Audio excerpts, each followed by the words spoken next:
ventaja grandísima respecto de aquellos que invertimos más tiempo en sintonizar. Por ejemplo, un PID, usualmente se le invierte mucho tiempo en sintonizarlo. Este, ustedes lo van a ver a la hora de la simulación. Ayer lo vimos, ¿no? Tuvimos que de Lo, ganancias de tener de 1 y 0.5. Ajá, ¿alguien habló? sí, y por ejemplo, eso es en la simulación, pero si tenemos el robot físico, Mm, es lo mismo, ¿cómo se Juanjo. evita? ¿Igual? Es, es lo mismo,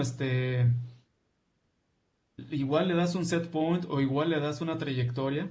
Cuando ya tienes cierto dominio del robot, le das una trayectoria y con un PD y con un conjunto de ganancias y echas a andar el experimento, guardas todos los datos, los graficas y te das cuenta que no cumple con el error, con la tolerancia al error, pues entonces modificas las ganancias, vuelves a echar a andar el experimento que puede durar algunos segundos o algunos minutos. Ya que termina, guardas todos esos datos, los vuelves a graficar, vuelves a analizar, y una manera de ver si mejoró o no es calculando el error medio cuadrático, ¿sí? Porque también sucede que de pronto, ¿se acuerdan ayer que veíamos las gráficas? Pues como que vemos que la trayectoria real converge a la trayectoria deseada, ¿no? Y parece que la va siguiendo fielmente. Ah, pero a veces se sale de la trayectoria y vuelve como que se despegue y se vuelve empalmar, ¿no? Bien, esos, si lo vemos en los resultados de un control a otro, o los vemos en el mismo control, pero con diferente sintonización, pues podemos caer en el error de decir, como que esta se ve a ojo de buen cubero, se ve que este conjunto de ganancias funcionó mejor que este otro. No, puede ser engañoso. Por eso es conveniente tener un índice y decir, bueno, de acuerdo a este índice, el error medio a lo largo de todo el experimento fue menor con este conjunto de ganancias que con este otro conjunto de ganancias, ¿no? Para un mismo control, por ejemplo. Y lo mismo se tiene que hacer en experimento hasta que cumpla con los requisitos que tú quieres, ¿sí? Una y otra vez hasta que finalmente quede. Eso es para sistemas no lineales. Por ahí yo he visto, no los he estudiado, no los he revisado, artículos que dicen sintonización de un control PID para robots. Bueno, les he dado un vistazo y resulta que puede llegar a ser más engorroso seguir ese método que hacerlo de manera heurística. Y cuando no digo de a prueba y error, sino de manera heurística. Sí, sabiendo la naturaleza de cada acción, es como podemos ir diciendo, le falta KP. Sabiendo que si incrementamos la KP, nos va a incrementar el sobreimpulso en el transitorio, ¿sí? Pero que a la larga nos va a dar un mejor error, es decir, un error más pequeño. Pero también sabemos que si incrementamos la KD un poco, o sea, algo, no les sé decir cuánto, pero si la incrementamos, probablemente podamos reducir el sobreimpulso de que les introdujo la KP. ¿Sí ven? Reducir en amplitud y probablemente en tiempo también. O a lo mejor no en tiempo, se reduce el sobreimpulso en amplitud, pero lo que hacen es alargar el tiempo de establecimiento del error en cero. Entonces, esas cosas, pues hay que tenerlas en cuenta. Eso de algún modo se discute en las diapositivas que les pido que revisen. Revísenlas y si tienen dudas lo platicamos o nos vamos directamente sobre las simulaciones, no sé. Pero ahí lo dejo abierto para que ustedes abran la discusión. Eventualmente la acción integral también entender que ésta va a ir corrigiendo el error en estado estacionario que el control PD pues no puede. ¿Sí? A menos de que incrementen la KP tanto que ésta sea tan grande que venza ese efecto de pares gravitacionales que impide que el robot siga la trayectoria en el eje Y, que es donde está actuando la fuerza de gravedad, ¿sí? Pero si incrementan mucho la KP, pues tienen dos cosas, un sobreimpulso y el sobreimpulso, pues en simulación puede llegar a cientos o a miles de newton metro, ¿sí? Pero en la práctica nuestros motores están limitados físicamente, entonces en la práctica lo que vamos a tener es saturación. Significa que nuestro motor llegará a su límite y aunque la ley de control le diga al motor aplica 1000 newtons, el motor no podrá aplicar más de sus 2 newton metro que pueda aplicar. Ajá. Y pues ni modo, eso es lo que va a aplicar y ya cuando pase el transitorio, pues ya podrá funcionar mejor. Pero la pregunta es, ¿y el sistema será estable en el transitorio? Pues quién sabe, ¿verdad? Eso nos obligaría a bajar la ganancia KP y a vivir con eso. Bueno, esas son cosas pues que yo quiero que ustedes revisen, que lo vean, lo vivan en el simulador y que lo platiquemos en la siguiente clase del miércoles que viene. Y les decía, la tarea pues va a consistir en calcular el error medio cuadrático para cada control, es decir, sería un error medio cuadrático para cada uno.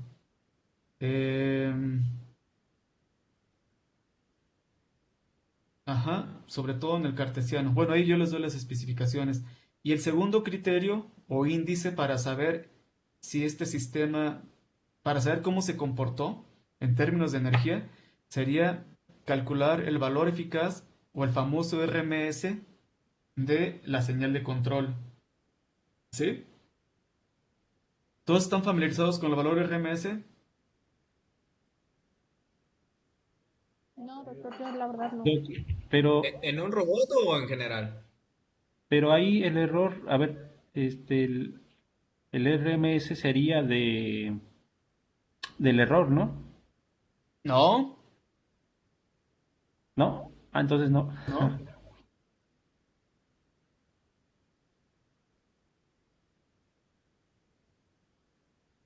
Mm, Permítanme. Ah, ¿qué, profe?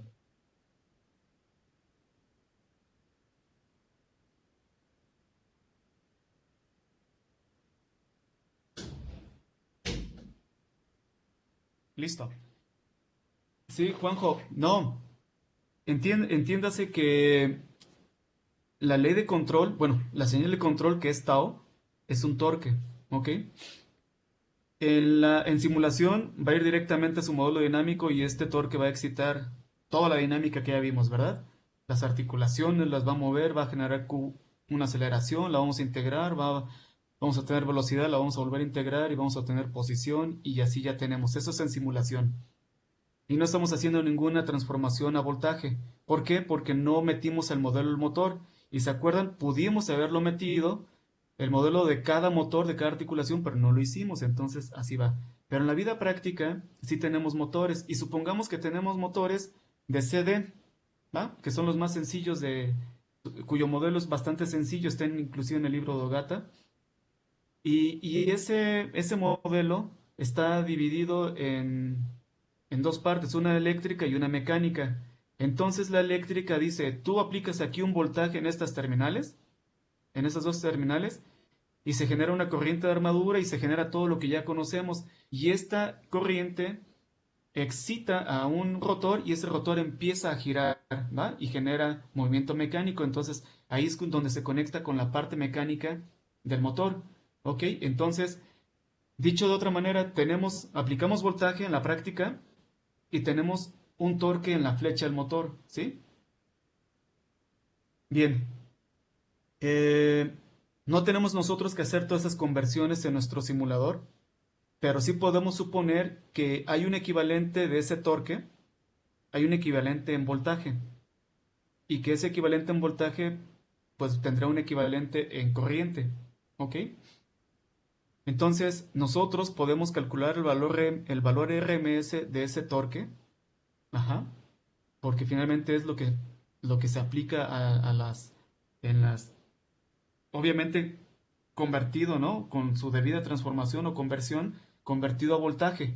Eso no lo vamos a hacer, pero sí hay una relación directa. Entonces, obtenemos o calculamos el valor RMS de las señales de control. ¿Cómo ok. ven? ¿Sí? Y entonces ya tenemos dos índices. Por ejemplo, nos ha tocado ver lo siguiente. Y ese es el caso más bonito. Introducimos, no sé, implementamos una ley de control, no sé, modos deslizantes, combinada con redes neuronales, ¿no? Ya. Este esquema de control toma lo mejor de de las dos técnicas de control y entonces vemos que el error converge a cero rápidamente y a un error bastante pequeño, ¿ok? Y eso nos lo indica el error medio cuadrático, porque monitoreamos o manipulamos el error, ¿va? Y vemos que es bastante pequeño comparado con otros esquemas de control, por ejemplo un PD, ¿ok? Pero luego la pregunta es, ¿ok? ¿Y cuánta energía requirió el sistema para lograr eh, ese error tan pequeño en tan poco tiempo? Nos hemos encontrado con que hay esquemas de control que para reducir de esa manera el error, es decir, tener un seguimiento bastante fiel de la trayectoria, requirió más energía, ¿sí? Los niveles de tau se incrementan. Y nos hemos dado la sorpresa de que hay esquemas de control que además de que lograron reducir el error en un tiempo corto, con un sobreimpulso bastante pequeño, con un error muy pequeño a lo largo de todo el experimento, de toda la simulación, requirió menos energía que otros. ¿Sí ven? Pues esos son los que estamos buscando, ¿no? Que con el menor esfuerzo logremos el mayor beneficio. Y es ahí donde se empieza a ver, con estos dos índices o estos dos criterios, podemos ver, esta ley de control, efectivamente es mucho más eficaz o efectiva que esta otra. Y eso que le invertí tiempo en sintonizar las dos lo mejor posible.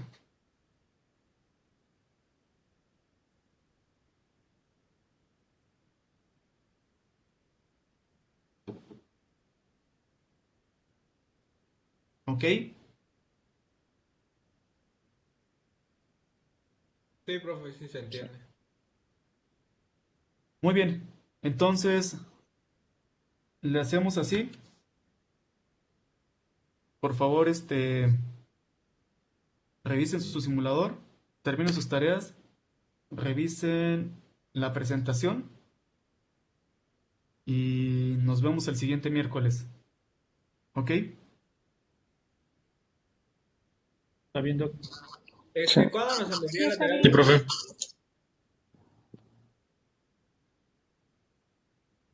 Alguien estaba hablando. Gerardo, creo. Sí, ¿cuándo nos iba a enviar la tarea? ¿El fin de semana o Se- cuándo? Sí, mira, a más tarde mañana, ¿va? Les envío la tarea para que trabajen con el simulador virtual. ¿Ok? Ah, bueno, profe. Sí, está bien. Sí, porque sí tardamos, entendiéndole. Sí, pues sí, les envío la tarea lo cuanto antes. Ustedes procuren tener el simulador funcionando. Ya vieron, pues así tal cual como lo envié, funciona, pero si de pronto me cambio de una computadora a otra y a veces hago modificaciones, como pueden ver, en clase y luego ya se quedan así, o se quedan a medias. Si no funciona, aunque ya me dijo quién, de ustedes me dijo que sí había funcionado, entonces, ¿perdón?